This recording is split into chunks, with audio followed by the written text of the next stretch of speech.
composers that is unfortunately often overlooked in today's concert programming.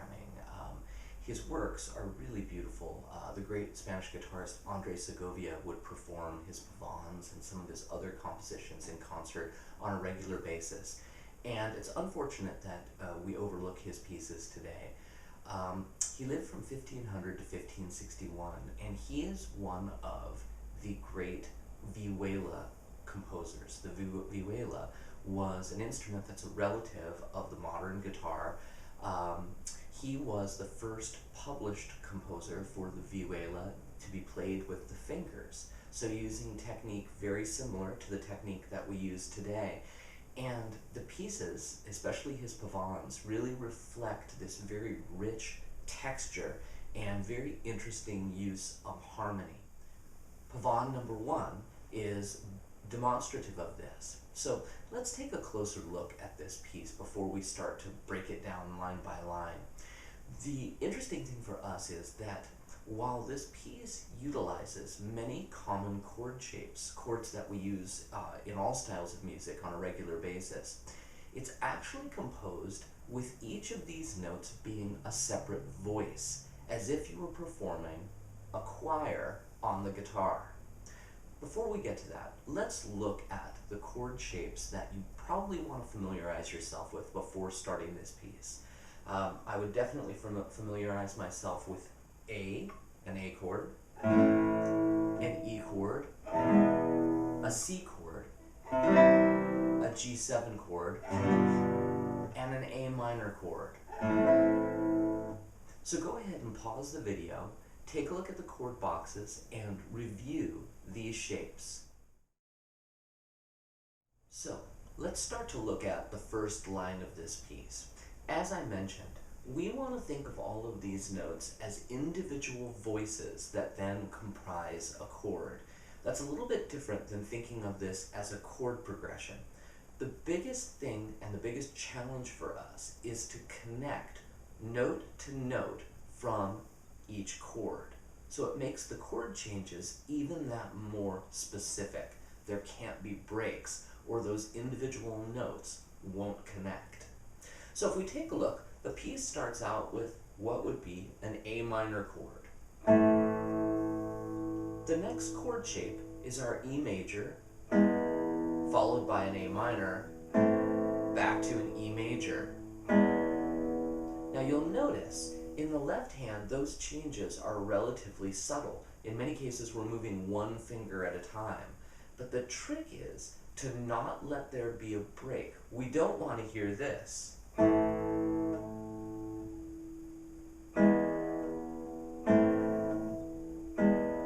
Where the chords don't connect. And in fact, you could make it an exercise of hearing notes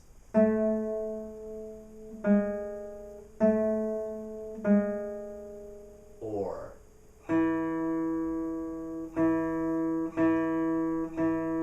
bass note would be,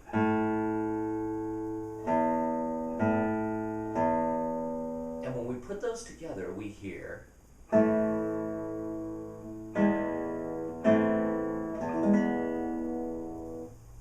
so practice those chord changes to really connect without any breaks. In measure 2, we land on that E chord, and something happens for the first time. The top voice moves on.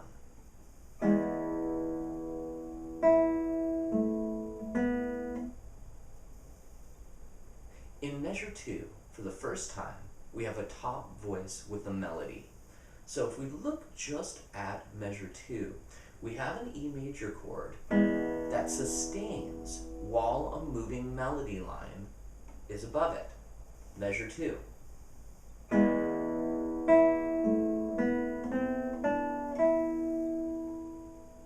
So now we have the problem of holding down a chord shape while a melody moves above it.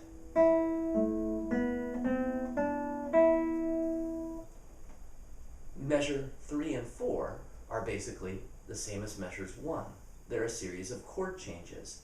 G to C, back to G, to A minor, to E. The first line.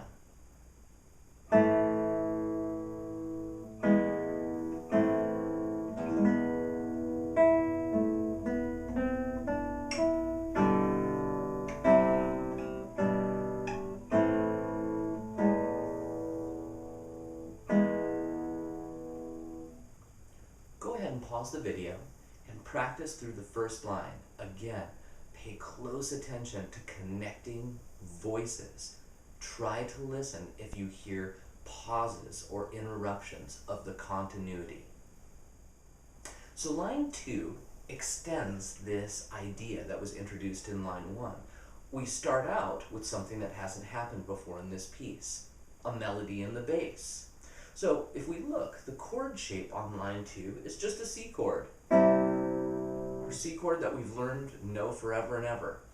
The difference is, now we have a moving bass line. And then something interesting happens. There's imitation.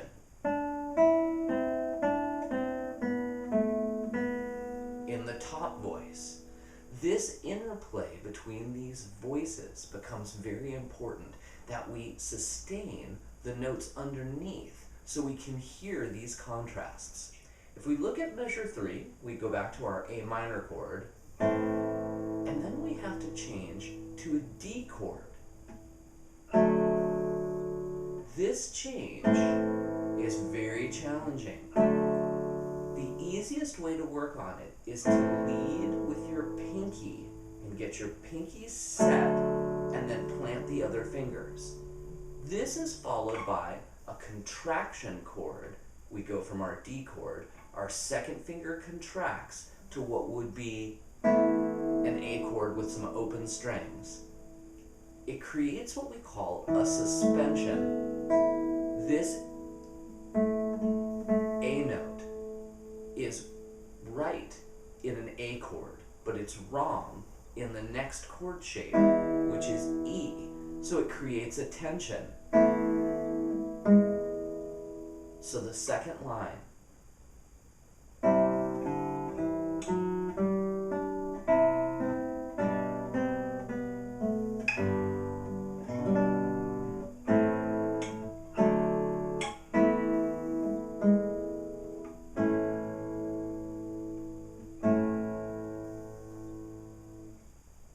Go ahead and pause the video and work on line 2. Again, connecting all your chord shapes and working on that pesky change to that D chord. Line 3 is very similar to line 2, especially the first measure and a half. So we start out identical. We have the same moving bass line followed by imitation in the top voice.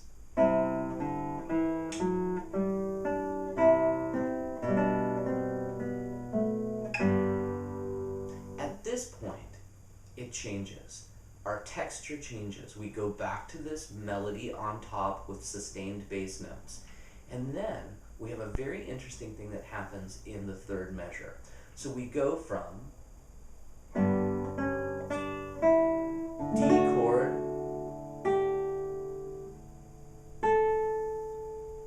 chord underneath, suspension, resolution, funny looking A chord.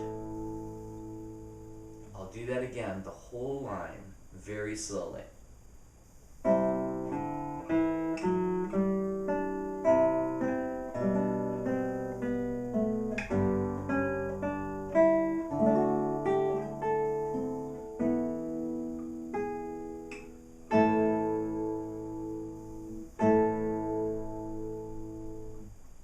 Go ahead and pause the video and practice line number 3, then go ahead and put together the first 3 lines. Lines 4 and 5 are very challenging. We're going to tackle them one line at a time. Line 4 starts out with a new chord shape. We're going to have that high A as our melody, and the lower notes underneath it are a C on the 3rd string at the 5th fret, and F on the 4th string with your first finger. So we have this interesting chord. And what happens is, we stay on this chord just for a moment. And then we go back to our C. Then we have this very interesting texture of imitation between the top voice and the bass voice. So we have our C chord, measure 2, melody, imitation.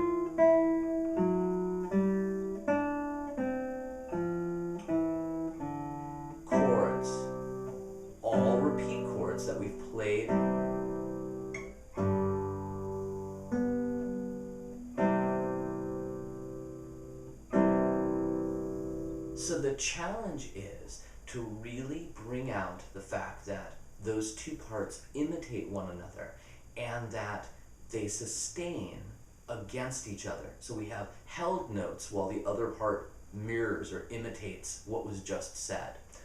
Line 3.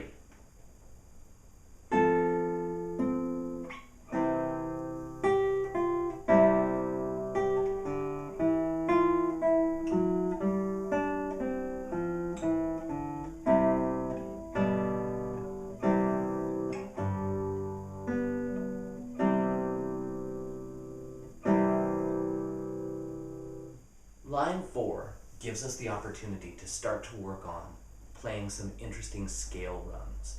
And what's really cool for us is these aren't just flashy notes, they're melody notes that connect from chord to chord. So you want to break this up as individual exercises. I would work on the first 2 beats of the first measure, then the second 2 beats of the first measure, then the first 2 beats of the second measure, followed by the second 2 beats, and then we have repetition of chord changes. So I'm going to break down the first 2 beats of measure 1 of line 4. We start with that same funny chord in the 3rd position with the F, the C, and the high A. And what we're going to do is we play this as an 8th note and we immediately go into a scale passage.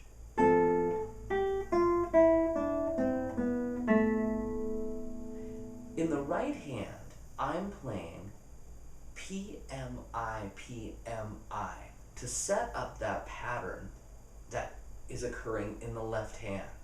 What this does is it keeps the inflection even. PMI, PMI, P. It also will eventually allow us to go really fast. So, work on that pattern, especially the right hand, PMI. This is followed by a quick succession of chords. So we end up on A, high A, a variation of a C chord, G7. The second measure begins with a C chord. Then we have this quick melodic passage that's in an inner voice. This is going to start on B, but not the open string B. We're going to use the B on the 3rd string. This will facilitate this same right hand pattern, PMI.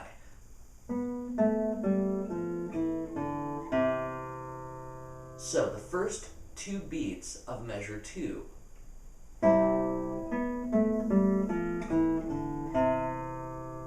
Again, that right hand pattern will facilitate fast play as it becomes easier. This is again followed by chords. We end up on a C, G, A minor. So the first 2 measures of line 4, slowly.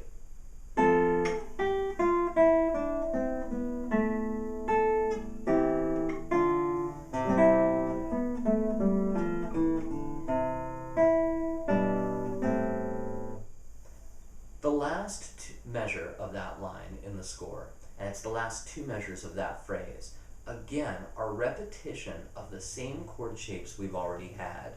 G, C, G, back to C. So the whole phrase, which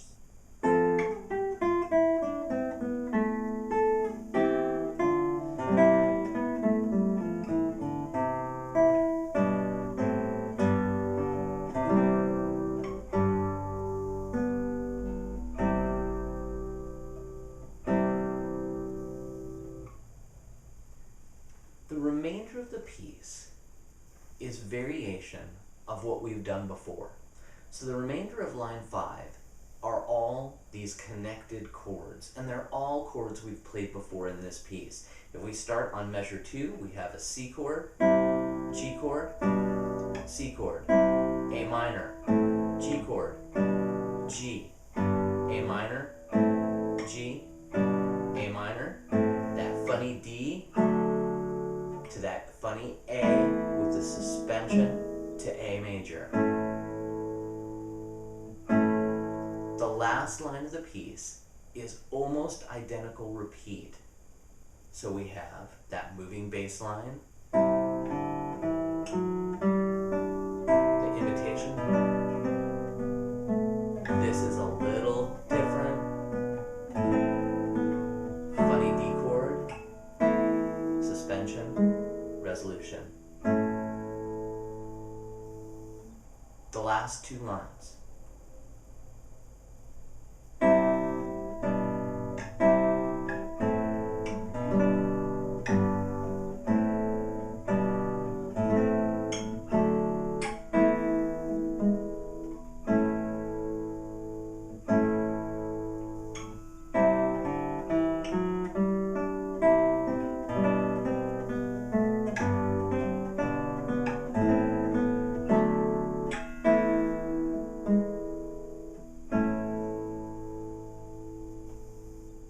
This is a perfect example of how all the skills you've been practicing and working on add up to a very complicated piece of music that allow us to play something very beautiful. So, good luck with this piece. If you have any specific questions, please message me or ask them in the comments below.